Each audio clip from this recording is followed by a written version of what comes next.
Sierra Leone, like most countries in Africa, is rich in resources. Mining, particularly iron ore, diamonds and rutile, have led to economic growth in recent years. But despite its natural resources, 60% of Sierra Leone's population lives in poverty. And with a GDP per capita of around $500, it has relied for years on foreign aid. Sierra Leone is still recovering from a 10-year civil war that destroyed many of its institutions before ending in 2002. President Julius Maada Bio came to power in 2018. He promised to make his country financially independent by fighting against corruption. President Bio is a retired brigadier general in the Sierra Leone Army and was proclaimed head of state from January to March 1996 after leading a military coup that removed Captain Valentine Strasser from power. Bio moved to the United States shortly after that to study international affairs. Once he was back at home, he sought the leadership of the Sierra Leone People's Party, the SLPP. Now in power, once again, the challenges are many. The Ebola outbreaks of 2014 and 2015, before Bio came to power, had significantly damaged the economy. Now, like many leaders around the world, Bio's tackling the COVID-19 pandemic.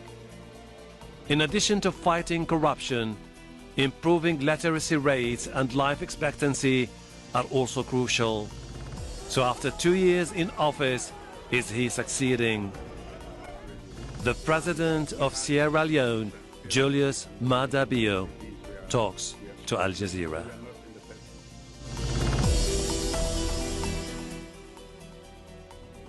Julius Maada Bio, president of Sierra Leone, thank you for talking to Al Jazeera. Mr. President, let's start with COVID-19, the pandemic that has shattered lives, rattled economies and put strains on the health services. We've seen a new pattern, which is basically infections increasing worldwide.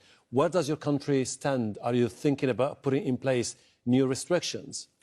At the moment, no, because data and science tells us we are getting very little cases at the moment. So we are very much on the watch. We have all the pillars supporting the response system in place, and we are alert. But at the moment, we are not thinking about locking down at all. In fact, as a matter of fact, we have never really locked down as others have done. On 2 occasions, we had to do a 3-day area-specific lockdowns so that we can pursue certain issues that we really wanted to achieve at the time. Of course, as you know what is happening around the world, there's an increase. And since we are not experiencing that, we are very much trying to go back to normalcy as much as we can.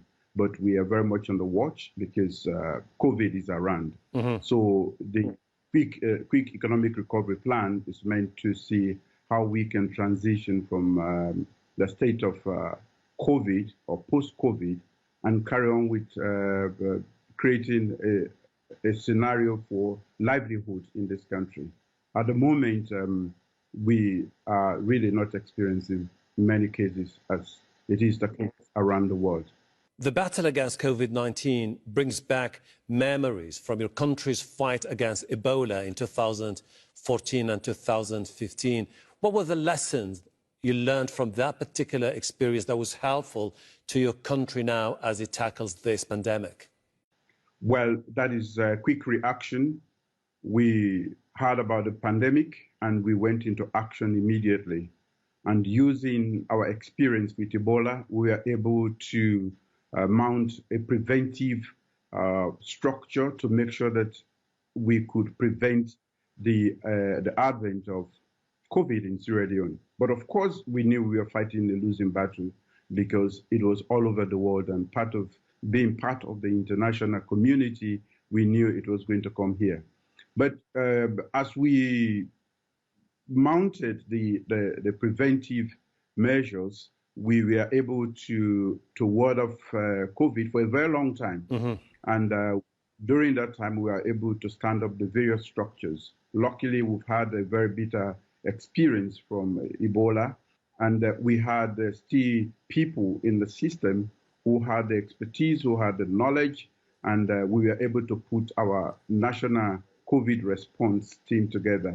Mm-hmm. And so by the time we, on the 31st of March, when we had our very first case, we had a strong structure that was ready to fight off COVID. So this is how we've been able to keep it under control for a very large extent. Let's talk a little bit here about politics in your country, if you don't mind, Mr. President. When you came to power, there's been some sense of anxiety and instability, particularly when you set up the Commission of Inquiry into cases of corruption that took place from 2007 to 2018. That's when the All People's Congress, the APC, was in power. Many said that this was a pure act of political revenge against your opponents. Yes, but I think we have proven them wrong, because what we did was to get people out of this country, judges who presided over the commission, and they have, of course, shown that we did not interfere as a government. I did not interfere as head of state. We gave them the free hand to investigate, and they produced a report. From that report, we have produced a white paper. Mm-hmm. Definitely, the political instability, I will not say there has been political instability. We've had corruption fighting back, because once we took on the fight against corruption, we knew it was going to fight back. Mm-hmm. And we were mentally prepared. I, in particular, was mentally prepared for that fight. But it is a fight that we must fight, because it's about the very soul of our country. Many would say we are poor. I would disagree with that. I think corruption has been the enemy, and we had decided as an administration to attack corruption head on. So we are ready for the ramifications of our fight against corruption. This is the argument advanced by your opponents. They say that corruption is pervasive. It's not isolated. It's not about individuals. It's about the system that has been prevailing for many decades in your country. And you have been personally part of that political legacy of your country. Yes, there has to be a starting point, definitely. Normally, I say the same thing to people. I said we have all been corrupt, but we have to draw the line. If we continue to be corrupt, we are not going to be able to have a better future for our children. We must accept that corruption is pervasive in this country, and we have to. But we know how it has negatively impacted our lives, our future, the future of this country. And as an administration, I did say before even I won that I was going to attack corruption. So we are very much aware that it's everywhere in the country, but we are also aware that the rate at which it has been going, the impunity with which corruption was rampant in this country, and it became fashionable, I would normally say. I wanted to make sure that we should check corruption. I've been listening to you in the past saying basically that it's about time for accountability and transparency.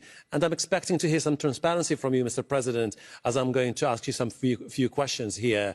One of those questions are about when you were campaigning and saying that you had issues with your predecessor, Ernest Bai Koroma's ties with China, particularly the deals that was signed with China.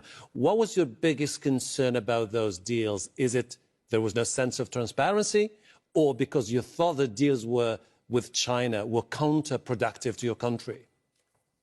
Well, I want to start by saying that China is a great friend of Sierra Leone. And we had issues with transparency and the way the deals were structured. They were not in the best interest of the country.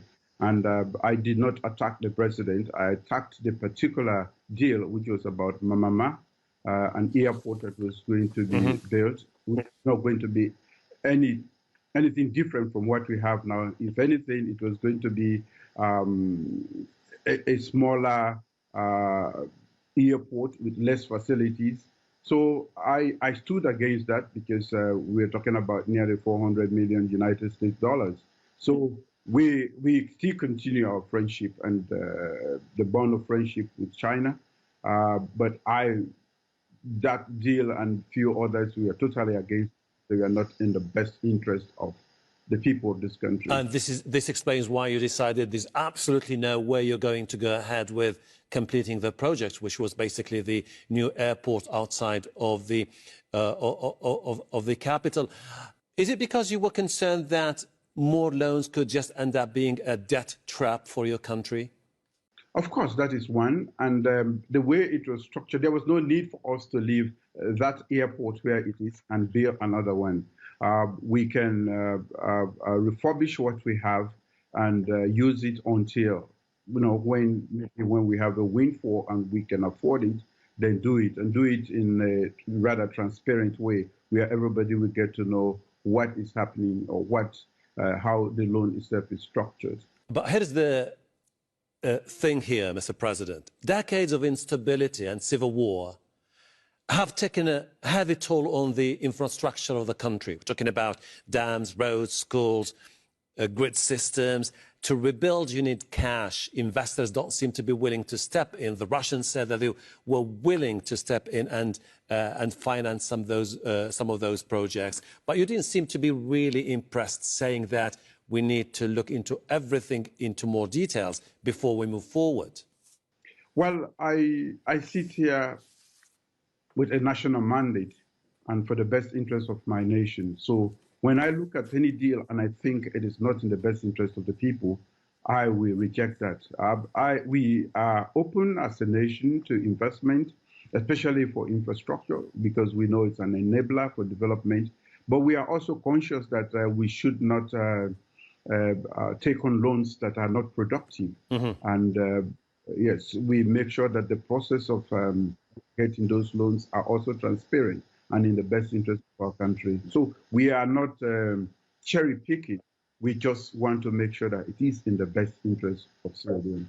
Mr. President, you know that your people will judge you in the future on the basis of what will you accomplish for them. And what baffles me and many people all over the world is how come Sierra Leone, a nation rich in diamonds and other natural resources, is at the same time one of the poorest nations on earth?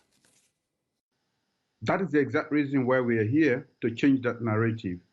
And we are very active in the extractive sector, which you've just identified. Earlier, I think I did say to you that we are not a poor nation. We have been caught up in bad governance for a very long time. And that is why you can, I think you can feel the passion in me for fighting corruption. These are the things that have hindered our development. And with all the resources, if we do not bring about reforms in the governance of our resources, we are not going to be able to cater for the needs of our people. So as you can see, one thing we have identified, resources, mineral resources or natural resources, people say are very important. But to be able to effectively manage that, I think, for me, I have identified the human being, the human capital resource of our country as the most important. And we have to develop that. And that is my priority project as a government, human capital development. When you talk about the extraction processes that have to be implemented, are you thinking about restructuring the whole sector? Because I'll give you an idea about what's happening in your country, Mr. President, if you don't mind. It's so poorly organized, the diamond mining sector, to the point where you are famous for being the country where all it needs is just a shovel and a sieve, and there you go, and try your luck. This does not work. You cannot move forward as a nation if you continue operating under this particular scheme. Well, that's why I told you that we are trying to sanitize the extractive sector. We are rich. We have resources. Beneath the earth, that the piece of land that we sit on as a nation, there are a lot of resources. But we have to provide some guidance. We have to have sound policies on how we extract these and use them for the purpose of developing our nation, taking care of the social programs. So when I mentioned earlier human capital development, already we have free quality education. We are paying for over 2.5 million kids in this country because as much as the resources are there, we can talk about diamonds and everything on earth, the human resource capacity of this country has to be developed. So we are very much engaged. It is a total a revamp of that extractive sector in order to be able to get the benefits. This we have not done in the past, and that is why it is taken. And there are so many interests in and out of the country. So it is always difficult to restructure that sector. Speaking of those interests, are we likely to see a zero tolerance when it comes to the international trading companies which are more interested in their own interests, while at the same time they might be willing to manipulate the system for more revenues at the expense of the Sierra Leoneans? Of course, there are companies, international corporate organizations that come in with and invest. We expect that they should have returns on their investment. But we also know that in the process of exploiting those resources, there is damage to the ecology and the environment, and that we should have enough to cater for the communities where these activities are taking place, and also for the nation. We need resources to be able to revenue to be able to take care of the many things that we want to do to improve on the lot of our people. But again, the potential is there. And again, with other sectors like agriculture, which was supposed to be a key economic sector, why is it lagging far behind? For the very reason that we have spoken about, bad governance. And as I speak to you, it's one of those sectors. When I spoke about human capital development, in Sierra Leone, when we talk about human capital development, we are talking about the agriculture sector, food security, and education and health. So these are exactly the three areas. We are, of course, attending to other issues of government, but in the areas of agriculture, education, and health, we are placing a lot of premium on that. And we know that I have said to the people of this country that we should be exporters very soon, and we are working on we are working on a policy shift to make sure that we can produce enough for Sierra Leone and even export. Food security is really on our mind. When you read reports of international organizations like the World Bank or the International Monetary Fund, which basically predict that your economic growth of your country will contract by something like 4%, and that inflation will continue to hover around 16%, plus more than 50% of the population which lives below the poverty line. Doesn't this look a grim reminder of what might happen in the near future? You seem to be facing an unprecedented, massive challenge ahead. These are definitely very difficult scenarios you've just spoken about. But we are also determined to make sure that we are putting in place sound policies, shifting away from policies that have not paid off from the past, and making sure that we can. The inflation we have been reducing consistently, as a matter of fact. I mean, corruption, you might have heard, when I took over, it was in the region of 49%, according to the rating by the MCC. Now we can talk about 81%. So it is not going to be an easy job. I don't expect that. But I'm very optimistic, and we are determined, and I'm sharing that optimism and with the people of this country, that only we, Sierra Leoneans, can change the fate of this country. And that is why I remain optimistic, because people are beginning to buy into that, and we are going to fight the odds, as we have always done in the many instances where the nation has been faced with very serious challenges. And you seem also to be willing to somehow change the stereotypes that have been going on for quite some time about your country. Those images of young fighters roaming the streets of the capital and elsewhere, pillaging villages. And to do that, you said that two things need to happen. First of all, education, and number two, the gender gap in your country. Can you give us an idea about how do you think you can move forward when it comes to those two important issues? Education and gender. Yeah. We have taken the education, as I've said many times in this interview, as the main thrust of our government. We have declared free quality education, wherein all kids from pre-primary to end of secondary school, we go to school at the cost of government. It is not free. We pay for everything, from learning materials to tuition to teaching materials, and we are even providing food in some instances. That is to make sure that everybody goes to school. We know the benefit of education. For the girls who have been disadvantaged for a very long time because of culture and neglect, we have also been doing quite a lot in that area. Sexual and gender-based violence, we have taken on. We have very strict laws now and punishment for those who engage in rape. It became, and I even had to declare a state of emergency for rape last year. And we have put in place model courts to just handle that. Girls now have safe places in school to be to take part in education and not to fear. My wife has been involved in a campaign to make sure that the girl child is free, from early marriage, from rape. She is even providing sanitary pads, because we realize that the girls can lose up to 70 to 80 days days from going to school because they lack sanitary pads.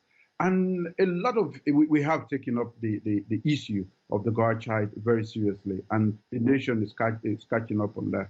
So these are things we take very seriously. The issue about marauding gangs, young men, that is history. We have settled, we have had a peaceful settlement of the conflicts we have. And interestingly, we are just about setting up a commission, Peace and National Cohesion Commission, to keep a keen eye on just making sure that all issues that can instigate conflict of whatever nature are kept under control. When you look at neighboring countries where there's been more instability, particularly Mali, Burkina Faso and Ivory Coast, and where people have become pretty much worried about the potential for military juntas to take over once again. What kind of message would you like to send to those people? The situation of different countries vary, and what leads to military coup in one country may be different or similar. Those specific situations leading to coups again in Africa are things that we need to look at very properly. I'm a civilian now, and therefore I speak as a civilian. We should not get the military involved in what should be civilian affairs. But the military is also part of the country. The military will also suffer when there is bad governance. Will also suffer when the civilian leadership is not doing what it's supposed to do. Are you confident at this particular stage that Sierra Leone has turned the chapter of military coups? Yes. We have decided as a nation that we are going to pursue the democratic path, irrespective of what is happening around the world.